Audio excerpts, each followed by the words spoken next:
Every year Valentine's டேக்கு என்ன cake ட்ரெண்டிங்கில் இருந்தாலும் இந்த டிசைன் கான்ஸ்டண்ட்டாக இருக்கும். ஸோ ஆல்ரெடி நம்ம இந்த டிசைன் வந்து ஒரு 1/2 kgயில் பண்ணியிருப்போம். ஸோ இன்றைக்கி வந்து ஸ்ட்ராபெரி ஃப்ளேவரில் பென்டோ கேக் கஸ்டமைஸ் பண்ணியிருக்காங்க. ஸோ ஓவராலாக வந்து ஒரு பிங்க் ஃபினிஷ் கொடுத்துட்டு நம்ம எடுத்துக்க போகிறோம். ஸோ கம்ப்ளீட்டாக வந்து ஐசிங் கொடுத்து எடுத்துக்கலாம். அண்ட் ஆல்சோ வந்து இந்த கேக் வந்து நமக்கு டாப் க்ளீனாக இருக்கணும், ரொம்ப நீட் ஃபினிஷ் இருக்கணும்னு வேண்டாம். ஜஸ்ட் சைட்ஸ் எல்லாம் ஃபினிஷ் பண்ணிக்கலாம்.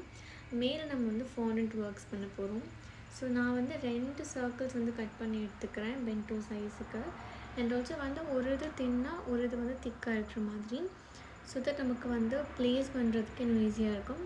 அண்ட் நம்மளோட டிசைன் வந்து பர்ஃபெக்டாக வரும். ஸோ ஆல்ரெடி நம்ம அந்த தின் ஸ்லைசஸ் ஆஃப் அந்த சர்க்கிள் வந்து ப்ளேஸ் பண்ணியாச்சு. அண்ட் டாப்பில் வந்து இன்னொரு அந்த ரவுண்ட் ஷேப் கட் பண்ண ஃபாண்டன்ட் வந்து சென்டரில் ரெக்டாங்கிள் ஷேப் கட் பண்ணி வாட்டர் சைட்ஸில் ப்ரஷ் பண்ணி ப்ளேஸ் பண்ணிக்கலாம்.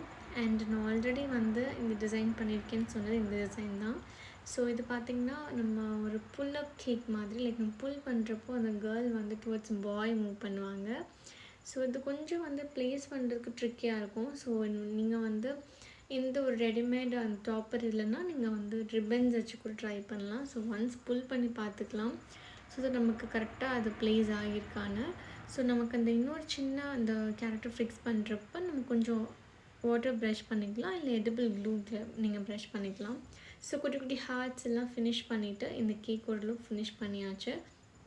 ஸோ ஒன்ஸ் அகெயின் நம்ம புல் பண்ணி பார்த்துட்டு ஒர்க் ஆகுதான்னு பார்க்கலாம். அண்ட் வேர்டிங் வந்து பார்த்திங்கன்னா இந்த வேர்டிங் எழுத சொல்லியிருந்தாங்க. ஸோ இதையும் எழுதி கம்ப்ளீட்டாக ஃபினிஷ் பண்ணியாச்சு. தேங்க்யூ.